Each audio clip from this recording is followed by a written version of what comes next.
사람들이 살면서 실수를 합니다. 저도 실수할 때가 정말 참 많은 것 같아요. 지난주 설교를 제가 다시 보다가 아담을 아브라함으로 제가 몇 번 얘기를 하더라고요. 그래서 우리 인류의 조상님인 이 아담의 이름을 제가 잘못 불러서 참 죄송한 마음도 들었는데, 그날 메시지 자체가 우리의 불완전함을 받아들여야 된다. 아마 여러분이 저를 그렇게 받아들여 주시는 것 같습니다.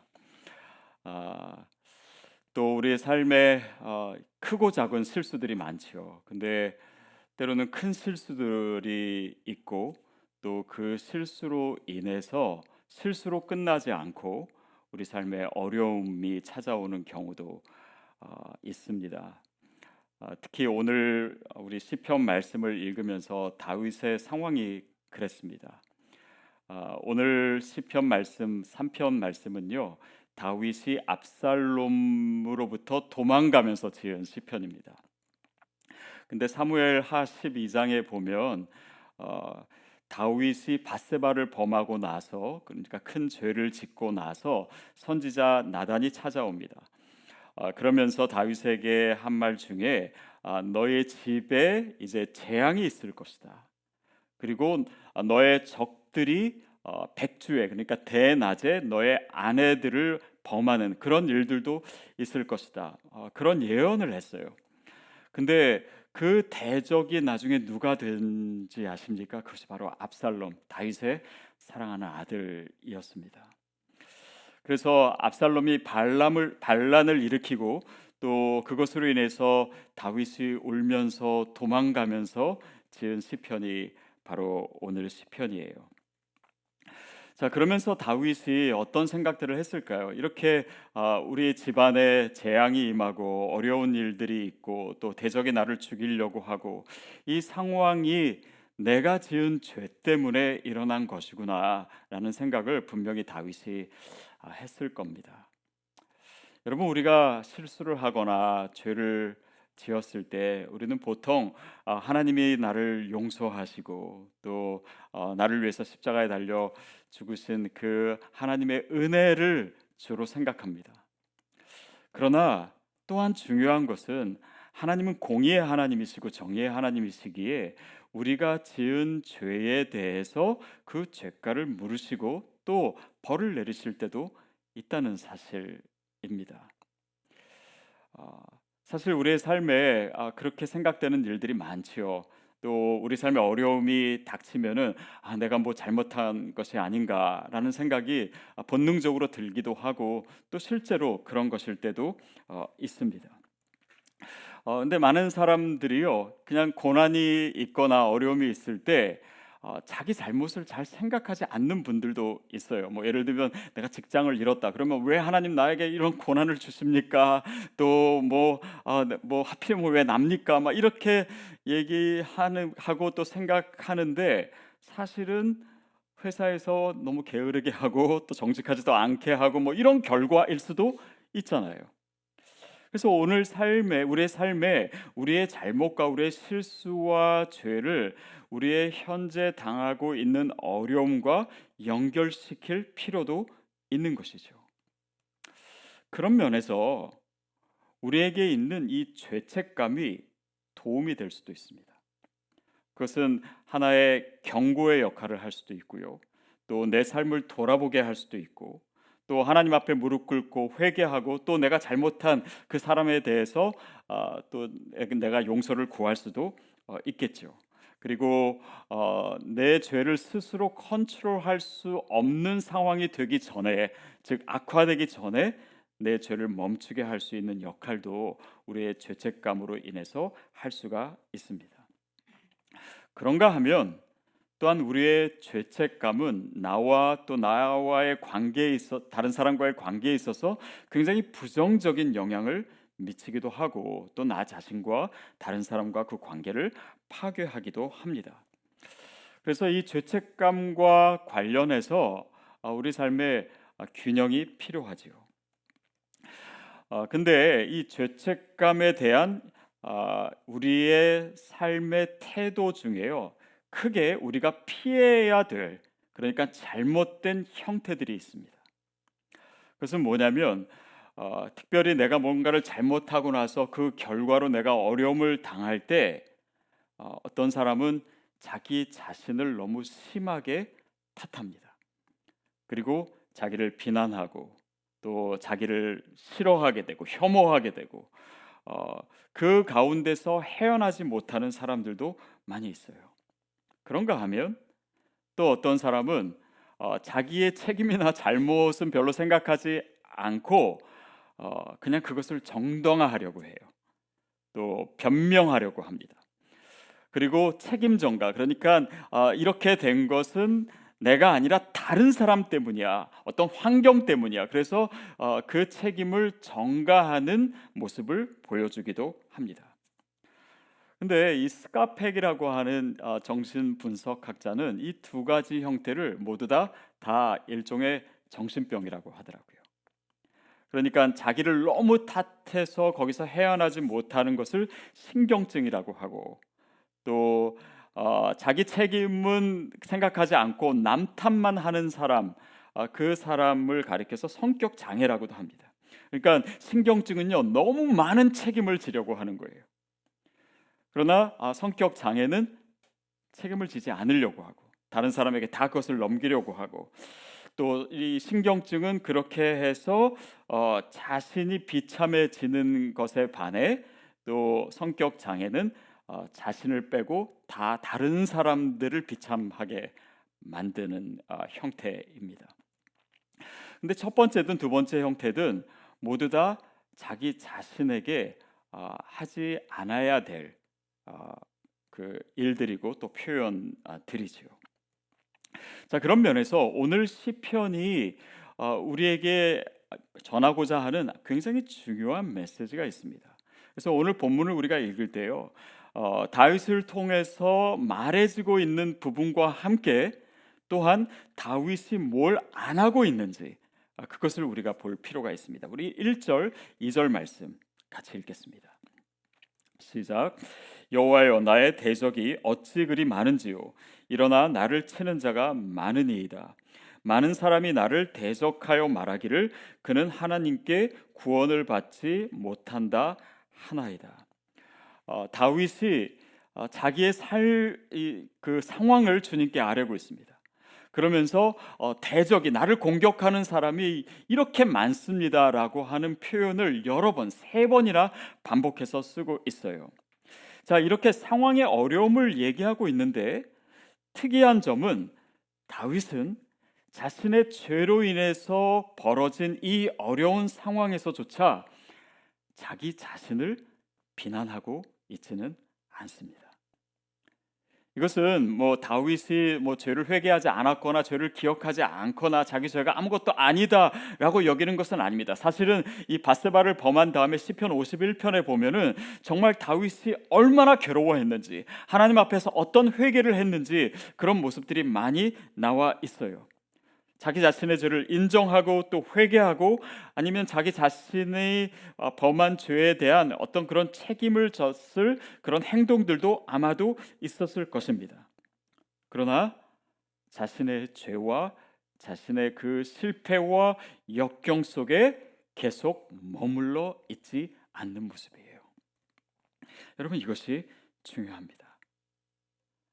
하나님의 사람들은 물론 죄 지을 수 있어요. 어려움 당할 수 있습니다. 실패할 수 있습니다. 그러나 거기에서 헤어나오지 못하는 사람들이 아닙니다. 많은 사람들이 그 실패감에서, 아니면 그 죄책감에서 계속해서 허덕이면서 그 어려움과 그 슬픔과 그 두려움과 그 절망감에서 나오지 못한 채 살아가요. 여러분, 그것이 하나님이 원하시는 모습일까요? 다윗이 그 죄 가운데서, 그 실패 가운데서 우리에게 보여주는 모습이 무엇이냐면, 그 가운데 하나님의 시선을 생각하고 하나님께서 원하시는 모습으로, 그 태도로 그 시간을 보내고 있다는 사실이에요. 그 하나님의 시선을 갖는 것입니다. 제가 예전에 읽은 글 중에 필리핀에서 한 소녀 아이가 예수님과 실제로 대화를 나눈다라고 하는 이제 소문이 있었습니다.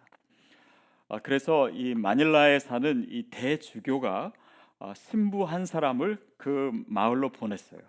그래서 그 소녀가 실제로 정말 예수님과 대화를 나누는지 확인하기 위해서. 그 신부님이 소녀에게 물었습니다. 네가 정말 예수님과 대화를 나누냐고. 그렇다고.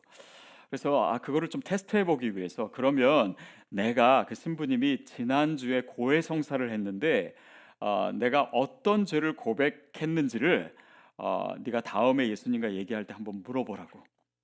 그래서 그 소녀가 그것을 알아맞히면 와, 얘 진짜 예수님과 대화를 나누는구나, 이제 그렇게 생각할 수 있으니까요. 그래서 다음 주에 이제 만났습니다. 그래서 물어봤어요. 지난주에도 예수님과 대화를 나눴냐고. 그러니까 그렇다고. 혹시 내가 고해성사를 뭘 했는지 예수님께 물어봤냐고. 물어봤다고. 뭐라고 하시더냐고. 그랬더니 다 잊어버렸다고 하시던데요. 그러시더래요. 여러분, 근데 한번 생각해 보세요. 그 소녀가 진짜 예수님이랑 대화를 나눈지 안 나눈지는 잘 모르겠지만 그 답은요, 완전 정답입니다. 예수님께서는요, 우리의 죄를 기억하지 않으세요. 그게 하나님의 시선입니다. 그런데 그 하나님의 시선과 마음은 우리에게 중요하지 않고 그냥 나는 여전히 내 죄와 이 어려운 상황 가운데 계속 주저앉아 있다면 그것은 하나님의 사람의 태도가 아닙니다. 다윗이 바로 이 시편을 통해서 보여주고 있는 모습이 그런 모습이에요. 그것이 바로 복음이 얘기하는 것 아닙니까? 그리스도께서 우리를 위하여 죽으심으로 우리의 죄를 사하시고 더 이상 우리가 죄 가운데, 그 영향력 가운데 머물러 있지 않기를 주님이 원하시는 것이고, 그것이 우리에게 주신 자유함입니다.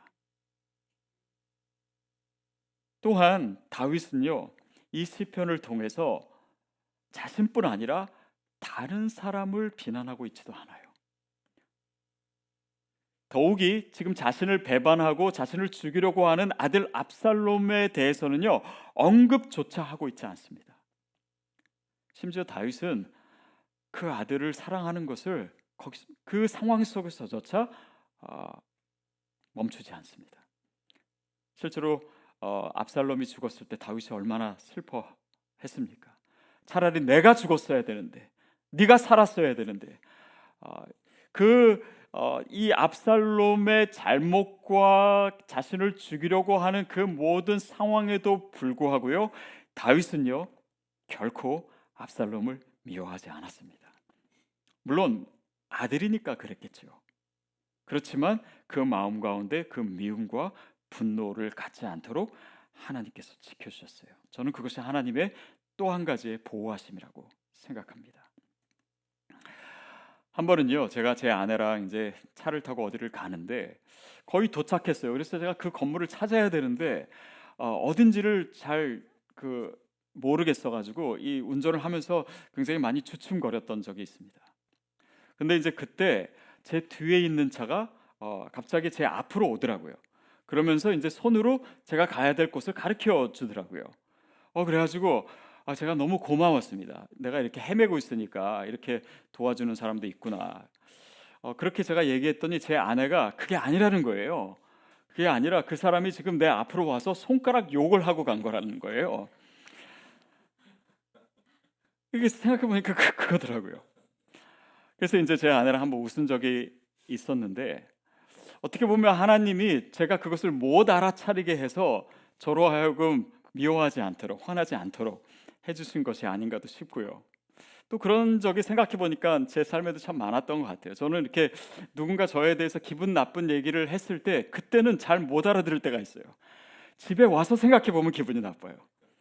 그러면 이제 이미 때는 늦었고, 그래서 하나님께서 나를 이렇게 멍청하게 하셔서 제가 다른 사람 미워하지 못하도록, 화내지 못하도록 하시는구나 생각도 합니다.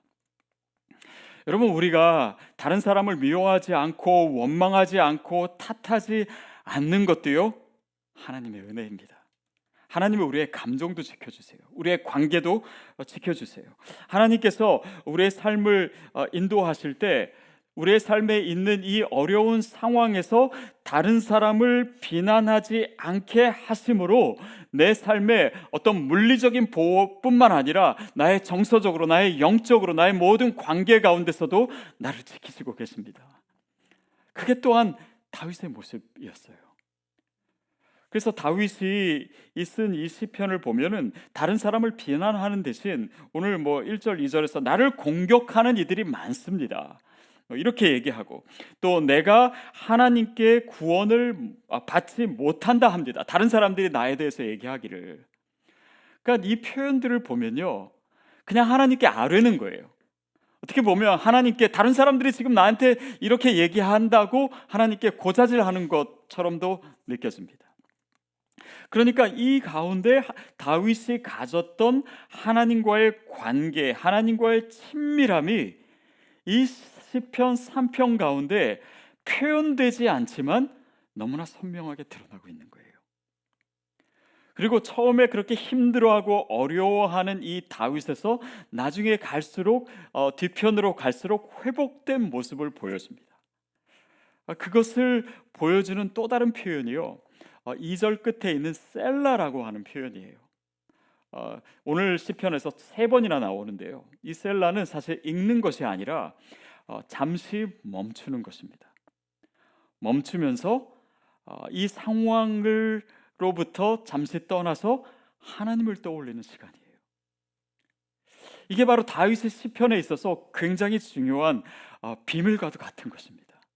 힘들고 어려워요. 우리가 그런데 그 상황에서 그 상황에 압도되지 않고 몰입되지 않을 수 있는 것은 그 중간에 하나님을 떠올리는 모습입니다. 우리의 슬픔과 우리의 절망과 우리의 어려움 가운데 우리가 그 상황과 나를 괴롭히는 사람에게서 내 시선을 돌려서 하나님을 바라볼 수 있는 것. 그래서 셀라가 나올 때마다요, 다윗이 변해요. 셀라를 한번 할 때마다 갑자기 회복되는 모습이 나타납니다. 이것이 다윗의 영성이었고 또 오늘 우리에게 필요한 것이 아닐까 싶습니다. 우리 3절, 4절 말씀입니다. 시작. 여호와여, 주는 나의 방패시요 나의 영광이시요 나의 머리를 드시는 자이시니이다.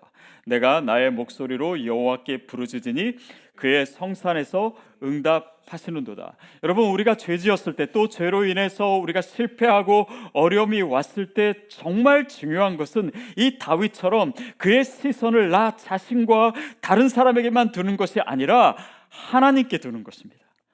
그래서 3절에서 계속 하나님이 누구신지에 대해서 선포하고 있잖아요. 여호와여, 주는 나의 방패이십니다. 나를 둘러싼 것이 나를 공격하는 사람들이 아니라 주님의 방패가 나를 둘러싸고 있습니다. 그것을 영적인 눈으로 보는 거예요. 나의 명예가 무너지고 나의 영광이 무너진 그 자리에서 다윗은 하나님의 영광을 선포하고 있습니다. 그리고 지금 이 어려운 상황에서 고개를 숙일 수밖에 없는 그런 절망적인 상황에서 여호와는 나의 머리를 드시는 분이십니다. 그 하나님을 노래하고 있습니다. 그러면서 내가 나의 목소리로 여호와께 부르짖으니 그는 성산에서 응답하십니다. 그 거룩한 산에서 내 기도를 들으시고 응답하시는 분, 그분을 떠올리면서 그분을 찬양하고 있는 모습이에요. 여러분, 바로 그 믿음의 모습이 하나님의 자녀가 가져야 될 모습입니다. 왜냐하면 이 죄의 상황, 이 실패의 상황에서 그 죄의 문제를 해결할 수 있는 것은 내가 아닙니다. 우리는요, 스스로 내 죄마저 멈출 수 없는 존재들이 바로 우리 자신이에요. 그러나 하나님께서는 하실 수 있습니다. 내 실패를 내가 어쩔 수 없습니다. 그러나 하나님께서는요, 나의 실패를 돌이키실 수 있는 분이세요. 그러기에 하나님을 바라보는 것입니다. 다윗이 취하고 있는 바로 그 믿는 자로서의 그 올바른 태도가 이 죄와 실패 가운데 있는 오늘 우리의 삶에 회복되기를 축복합니다. 그러니까 여러분, 중요한 것은요, 나의 죄나 나의 실패보다도 더 중요한 것은요, 하나님이 어떤 분이신가입니다. 다윗이 그것을 보여주고 있는 거예요. 더 나아가서는 그 하나님과 내가 어떤 관계를 맺고 있는가, 어떤 친밀한 관계를 맺고 있는가가 바로 내가 처한 이 상황의 열쇠입니다. 다윗은 그것을 알고 있었어요. 그리고 우리에게 그것을 가르쳐주고 있습니다. 5절 말씀이에요. 시작. 내가 누워 자고 깨었으니 여호와께서 나를 붙드심이로다. 여러분, 다윗이요, 하나님께서 나를 붙들고 계시다라고 하는 증거로서 굉장히 평범한 것을 들고 나옵니다. 그게 뭐냐면 내가 누웠고 내가 자고 내가 깨어났다는 사실이에요. 특별히 힘들고 어려운 상황 속에서 다윗은요, 이 하나님이 나를 붙들고 계시는 것을 볼 수 있는 영적인 감각을 우리에게 보여주고 있습니다. 여러분, 우리가 어렵고 힘들 때 우리가 하나님 앞에서 우리의 엉덩이가 더 올라가지 않습니까? 더 주님 앞에 무릎 꿇고 주님 앞에 아뢰고. 여러분, 그래서 이 어려운 상황은요, 우리의 영적인 감각이 더 민감해질 수 있는 상황입니다. 마치 우리가 이 팬데믹 상황을 거치면서 우리가 일상적으로 생각했던 것이, 그것이 그냥 평범한 것이 아니라 그것이 하나님의 은혜였고 그것이 신비였고 그것이 기적이었다라고 하는 것을 느끼게 되는 것처럼, 다윗은 이 상황 속에서 굉장히 믿음의 사람으로서의 역량을 보여주고 있는 거예요. 자, 그런데 그 모습은요, 그냥 어느 날 갑자기 어려움만 생긴다라고 생기는 것이 아닙니다. 그런 영적인 감각은 다윗이 이전부터 누려왔던 하나님과의 친밀한 관계 속에서 오는 거예요. 그가 목동일 때부터, 그리고 수많은 어려움을 당하면서 사울이 자신을 죽이려고 하고 도망가고 블레셋에서 어려움을 당하고, 이 모든 그 과정을 통해서 하나님을 붙들고 하나님 앞에 서 있었던 그 많은 시간들이 오늘 이 상황 속에서 영적인 능력을 발휘하게 하는 것입니다.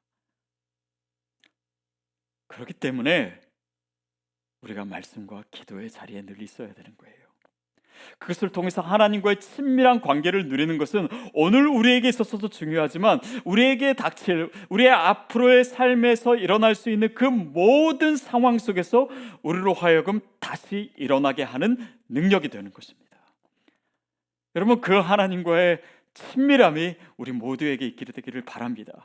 그것이 영적인 능력이에요. 그것이 바로 영적인 회복력입니다. 그것이 바로 resilience, 그러니까 하나님 앞에서 우리가 영적으로 갖는 영적인 탄력성이에요. 오뚜기처럼 일어나게 하는 것입니다.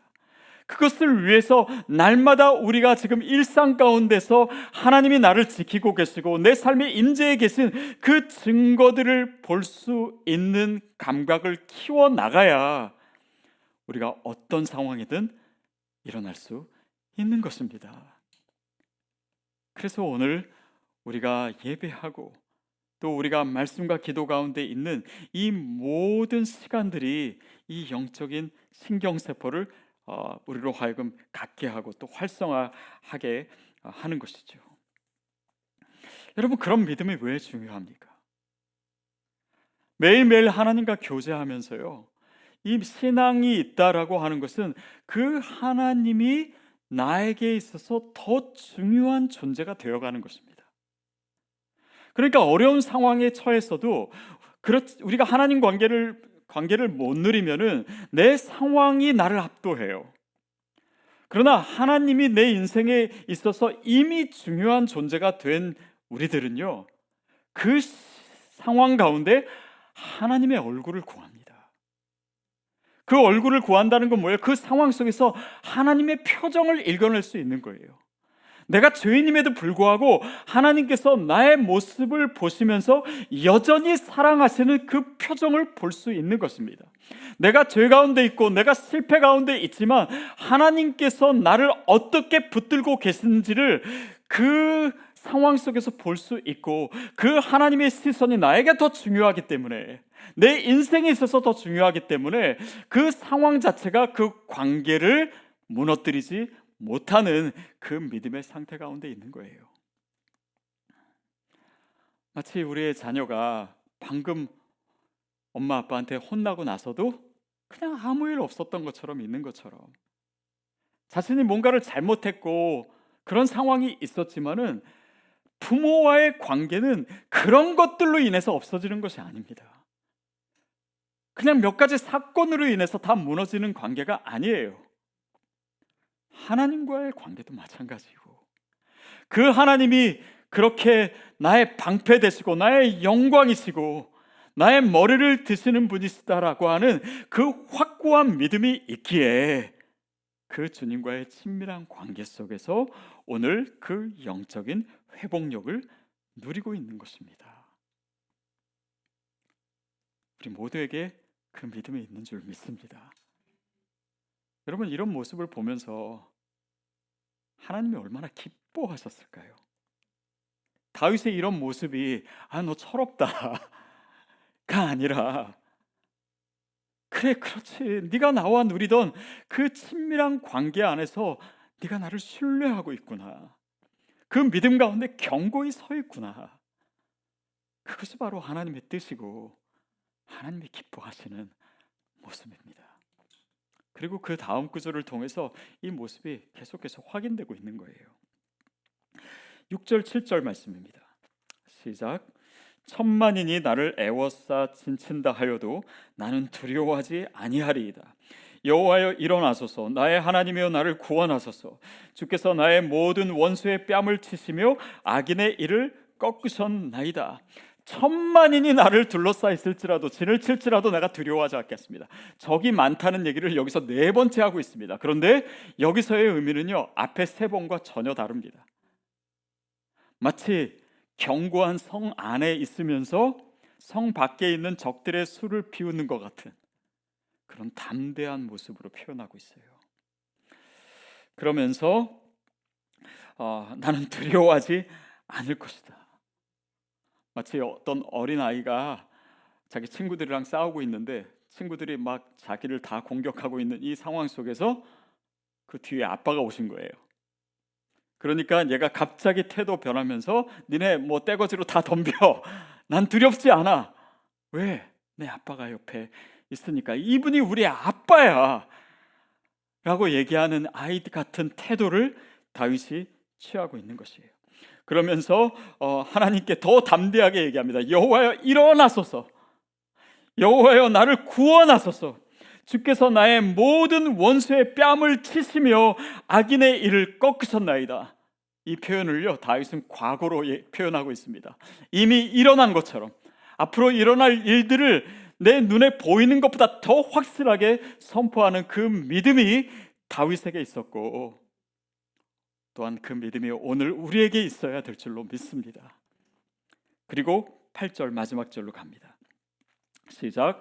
구원은 여호와께 있사오니 주의 복을 주의 백성에게 내리소서. 그러면 어떻게 보면 8절 말씀은요, 내용상 별 필요가 없는 말씀입니다. 그냥 단지 이제 은율에 맞추기 위해서 이렇게 추가한 구절이다. 학자들은 그렇게 얘기를 해요. 근데 저는 이 8절 말씀이 참 좋습니다. 제가 이거를 어떻게 표현하고 싶냐면, 이 8절 말씀은 다윗의 여유이다. 저는 이렇게 해석하고 싶어요. 이 말은 뭐냐면 더 이상요 자기 얘기하지 않습니다. 자기의 상황에 대한 얘기도 아니고 더 이상 자신을 둘러싼 대적에 대한 이야기도 아니에요. 그러면서 주의 복을 주의 백성에게 내리소서. 그러니까 이 단수가 아니라 복수로 주의 백성을 얘기하면서 자기와 같이 어려운 상황 속에 있는 사람들을 초대하고 있는 모습이에요. 여러분, 이 영적인 리질리언스, 이 회복력은요, 선한 영향력입니다. 나만 고난 가운데 일어나는 능력이 아니라요, 이 고난 가운데 여유를 가지고 또 내 삶으로 다른 고난받는 자들을 초대할 수 있는 영적인 능력이에요. 우리 모두에게 필요한 능력입니다. 그래서 다윗의 시편들을 보면요, 이런 내용들이 참 많아요. 시편 121편을 봐도요, 내가 그 눈을 들어보니 나의 도움이 어디서 올꼬? 나의 도움이 천지를 지으신 여호와에게서로다. 그래서 자신이 어려울 때 나를 도우셨던 하나님을 고백하고요. 3절부터 곧바로 뭐라고 얘기하냐면, 하나님은 너를 지키시는 자, 너의 우편에 그늘 대시고, 너를 환난에서 지키시고, 너의 출입을 지키시고. 그러니까 자신이 경험한 그 하나님의 도우심을 기초로 해서 다른 어려운 사람들을, 다른 의심하고 있는 사람들을, 다른 고난받는 사람들을, 다른 죄 가운데 있는 사람들을 자신의 이 믿음 가운데 초청하고 있는 모습입니다. 결국 우리가 실수하고 죄 지을 수 있고, 그로 인해 실패하고 또 어려움 가운데 있을 수 있지만, 결국 하나님께서 거기에서 나를 회복하심으로 하나님은 더 아름다운 일들을 하고 계십니다. 그리고 그 아름다운 이야기들의 한 중심에 저와 여러분을 세우고 싶어 하세요. 여러분, 우리의 삶에 실수가 있습니다. 심지어 죄 지을 수도 있고 어려움도 당할 수 있습니다. 그러나 기억하십시오. 우리는 그 절망의 자리에서 언제든지 일어설 수 있습니다. 그것이 하나님의 자녀가 누릴 수 있는 특권이에요. 여러분, 그래서 우리가 처해 있는 이 상황, 그 짙은 어둠의 시간을요, 창조적으로 활용하십시오. 오늘 내 삶에 우리가 가지고 있는 이 하나님과의 친밀한 관계가 이 상황 속에서 온전히 역사할 수 있도록 주님의 얼굴을 구하십시오. 그리고 다윗처럼 우리가 어떤 상황에 있든지 하나님께 더 담대하게 나아가며 다시 일어설 수 있는, 다시 비상할 수 있는 그 영적인 회복력을 저와 여러분이 소유하고 또 누릴 수 있게 되기를 주님의 이름으로 축복합니다.